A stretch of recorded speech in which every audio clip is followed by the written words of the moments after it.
Before I tell you how a single sentence from a child brought $1 billion boardroom to a dead stop, I need you to lean in, because this story isn't about money or power the way you think it is. It's about memory, promises, and the kind of truth that waits patiently until the worst possible moment to surface. And if you believe that quiet kindness matters more than loud authority, go ahead and like this story and subscribe right now, because from this point forward, nothing about this meeting unfolds the way it was supposed to.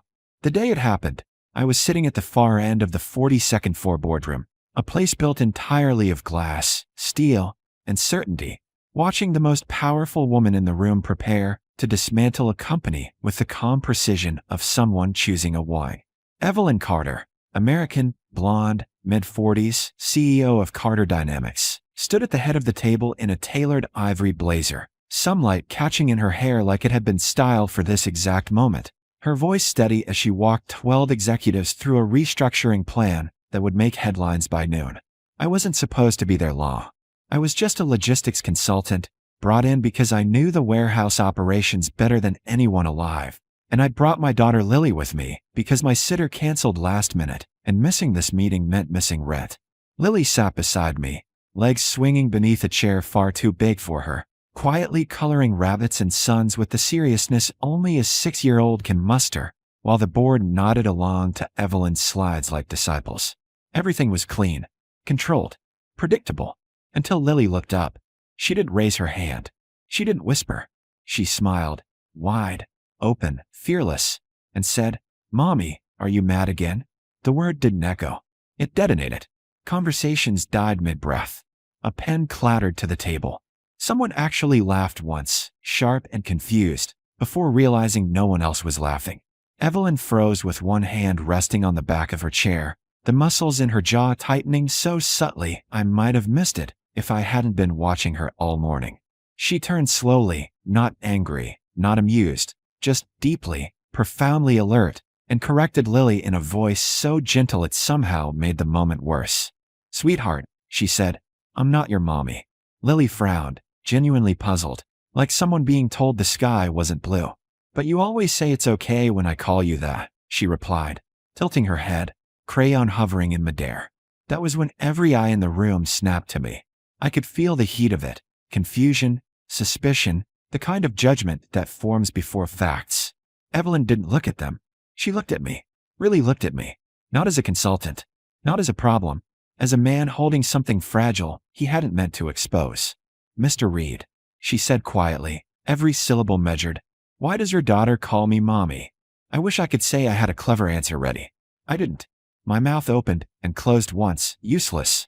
The truth pressed against my ribs like it had been waiting for this exact question for years.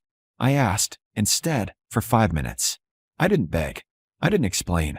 I just asked. The board shifted uncomfortably, murmurs rippling like wind through tall grass. But Evelyn raised a single finger and silenced them. "We'll take a pause," she said, eyes never leaving mine.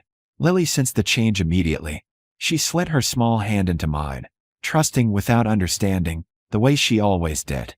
As people stood and whispered and retreated to the edges of the room, I felt the weight of everything I'd kept buried crawl up my throat. Because the truth was, Evelyn Carter hadn't been part of our lives recently. She hadn't visited birthdays or holidays. She hadn't known Lily was afraid of thunder or that she slept with the light on. But years ago, years before the title, before the glass towers, before the certainty, she'd knelt on the cold tile of a hospital hallway beside my wife Hannah while machines beeped and our world cracked open. She'd driven us there herself after finding Hannah crying in a supply closet during a night shift neither of them were supposed to be working. She'd held Lily while doctors spoke in careful voices. She'd paid for medication insurance wouldn't touch without saying her name out loud. And when Lily, exhausted and scared, had asked who she was, Evelyn had smiled through tears she didn't let fall and said, "I'm just a mom helping another mom tonight." Hannah died a year later. Lily remembered the woman who stayed. Evelyn stepped closer to the table now, the room eerily quiet, and I saw something I hadn't expected, fear. Not a scandal, not of optics, fear of being remembered. "Answer me," she said, softer now, and the room leaned in. I took a breath, feeling Lily squeeze my hand once, and finally spoke. Because when my wife was dying, I said, my voice steady only because it had broken before. You were the one who showed up. And when my daughter needed a name for the person who made the dark feel less permanent, she chose yours. No one interrupted. No one dared. Evelyn swallowed, her composure cracking just enough to let something human through. And for a moment, the most powerful woman in the room looked like someone standing in the doorway of a life she'd once touched and then abandoned to survive. Lily looked up at her again, hopeful, unaware of the gravity she'd just unleashed, and asked, "Did I do something wrong?" Evelyn moved before I could answer, kneeling so fast her chair skidded back, meeting Lily at eye level, the boardroom forgotten. "No," she said, voice thick. "You did everything right." And in that moment, before the deals collapsed, before the past caught up fully, before anyone understood what this would cost or save, the room was silent. Not because it was ordered to be, but because some truths don't need permission to be heard. By the time Evelyn Carter stood back up, the boardroom no longer felt like a place where decisions were made. It felt like a place where something fragile had been exposed, and no one quite knew where to set it down without breaking it further. And I could tell from the way the executives avoided eye contact that they were already calculating exits, explanations, damage control, because that's what power teaches you to do when emotion intrudes. Evelyn, however, didn't dismiss them right away. Instead, she straightened her blazer with trembling fingers and asked everyone to remain seated, her voice calm but stripped of its earlier polish. And then she did something that stunned me more than Lily's outburst ever could. She asked me to tell the whole story. Not the sanitized version. Not the one fit for quarterly reports. The real one. I hesitated, glancing down at Lily, who had returned to her coloring but leaned against my arm as if instinctively anchoring herself. And then I began, explaining how Hannah had worked nights cleaning corporate offices because day jobs didn't allow for hospital appointments. How she used to come home smelling like disinfectant and exhaustion. How that particular night she collapsed in a supply room because the pain had finally outpaced her pride. I described finding her there, pale and shaking, and how a woman in heels and a security badge, Evelyn, before the world knew her name, had ignored protocol, ignored hierarchy, and driven us herself through red lights while Lily cried in the back seat. And as I spoke, I watched Evelyn's face change with each memory resurfacing, watched her press her lips together, as if holding back a language she'd long ago forbidden herself to speak. Someone at the table cleared their throat, muttering that this was highly inappropriate, that personal stories had no place in corporate governance.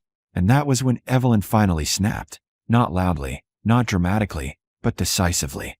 She turned on them with a look so sharp it cut the air and said that if they couldn't sit with the consequences of the lives their decisions touched, they had no business sitting at that table at all. And the room went dead quiet again, the kind of quiet that feels earned. I told them how Hannah died holding Lily's hand, how she whispered that she wasn't afraid because someone had shown her kindness without being asked, and how Lily, years later, still talked about Mommy Evelyn, as if she were a constant star rather than a passing one. That was when Evelyn spoke again, barely above a whisper, asking me why I'd brought Lily here now, to this meeting, to this moment, and I answered honestly, that the restructuring plan on the agenda would shut down the last warehouse Hannah ever worked in, erase the place Lily associated with her mother's strength, and I couldn't let that happen without letting Lily say goodbye in her own way. The word goodbye seemed to hit Evelyn hardest. She closed her eyes for a second, just a second, and when she opened them, there was something raw there that no press release could ever smooth over.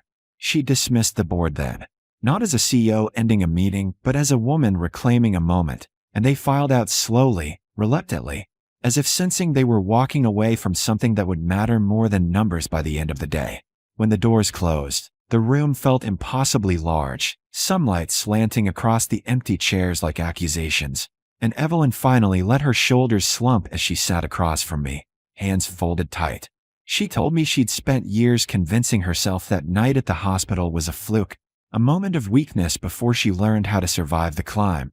That she'd buried it, because remembering meant admitting she'd once wanted a different kind of legacy. Lily chose that moment to walk over and place her drawing on the table, a crayon sketch of 3 figures holding hands beneath a crooked sun, and Evelyn stared at it like it was a mirror she hadn't known she'd been avoiding. I didn't stay. Evelyn said, voice breaking at last. I should have stayed. I shook my head, because blame was too small for what this was, and told her she'd already done the part that mattered, that she'd shown up when it counted, and that Lily didn't need perfection, just presence. Lily climbed into the chair beside her then, uninvited and entirely confident, and asked if grown-ups ever forgot promises by accident, and Evelyn laughed once through tears and said yes. All the time, and Lily nodded as if that settled something important. Outside the glass walls, phones buzzed and assistants whispered, the world impatient for answers. But inside that room, time bent around the three of us, stretching to hold a truth that refused to be rushed. That power doesn't come from control. That family can form in the spaces we least expect. And that some questions, once asked, don't just silence a room. They demand a reckoning. The reckoning came quietly, the way the most permanent changes always do. Not with raised voices or slammed doors, but with decisions made when no one is watching. And as I sat there across from Evelyn Carter, while Lily swung her legs and hummed to herself, I realized the boardroom wasn't waiting for an answer anymore. The world was. Evelyn stood and walked to the window, staring down at the city she'd conquered piece by piece. And when she spoke again, her voice was steady, but it was no longer armored. She told me the acquisition was dead, not delayed, not rebranded, but finished, because she refused to build her legacy on erasing the last place a child remembered her mother being strong. And she said it as if stating a simple fact, not asking permission. By the end of the week, the warehouse would be converted into a regional logistics hub instead of shut down. Every worker retained, healthcare coverage expanded to contractors, and a foundation quietly funded in Hannah's name to support families living one diagnosis away from collapse. All without press releases or keynote speeches. When Lily asked if that meant the building wouldn't disappear, Evelyn knelt beside her again and said no. Some places stay because people remember them, and Lily smiled like she'd just won something no one else could see. The headlines came anyway, of course, they always do, but they told a different story than the one people expected, framing it as a bold ethical pivot, a masterstroke of leadership, never mentioning the little girl with crayons or the promise made in a hospital hallway years earlier. Evelyn didn't correct them. She didn't need to. In the weeks that followed, she showed up. Not as a savior, not as a replacement, but as a constant presence that didn't flinch when things were ordinary or hard. Attending Lily's school play from the back row, sitting across from me at diner booths talking about nothing important, learning how to be part of a life without trying to own it. One afternoon, as Lily ran toward her in the park, laughing, she asked if she could still use the name she'd always used, just sometimes, and Evelyn paused long enough to make sure it meant what it should before answering yes, because some titles aren't claimed, they're given. Watching them together, I understood that family isn't defined by blood or paperwork or even time, but by who shows up when silence would be easier.